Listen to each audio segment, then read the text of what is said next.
Young workers in Sierra Leone have spent the past 100 days clearing plastic from a popular beach. Their initiative is part of a wider effort to minimize the growing waste challenges in the West African nation. The government hopes the effort encourages citizens to take more personal responsibility and do their part to curb the problem. Eric Kawa reports.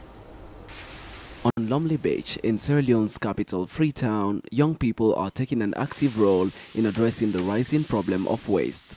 For the past 3 months, volunteers from the Young Sustainability Initiative have collected large volumes of debris, including plastic, highlighting the growing threat to marine ecosystems and city infrastructure. When waste is thrown on the streets, it eventually ends up in the sea during the rainy season. It blocks gutters and drainage systems and finally reaches the beach. So please, government, we need enforcement. Brewer says funds raised through a GoFundMe campaign have enabled their initiative to provide resources for volunteers and install bins from recycled tires at key locations along Lumley Beach.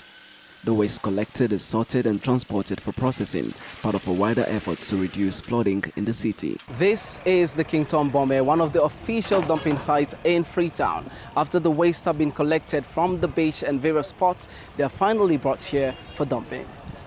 From this dump site, young people sort through plastic bottles and other plastic waste, which is then sent for recycling, providing them with a source of income. When we collect it, we will then come and weigh it here, where we're standing, and then after weighing we will transfer it to our facility.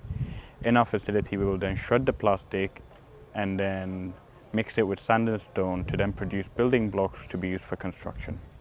According to the World Bank, Sierra Leone generates approximately 130,000 tons of plastic waste each year, yet only about 5% is properly recycled by domestic companies. Officials say the government is aware of the problem and is taking steps to address it. Again, waste management has to be an individual responsibility. So the Ministry of Tourism, in collaboration with all sectors, the private sector and several other entities who have expressed a keen interest in addressing this challenge, the Freetown City Council as well, we're all engaged in various ways to address this challenge and bring as many people as possible on board. With changing consumption patterns and inadequate infrastructure, experts warn that the city faces a long-term challenge in managing waste as its population grows. Eric Kawa reporting for CGTN in Freetown, Sierra Leone.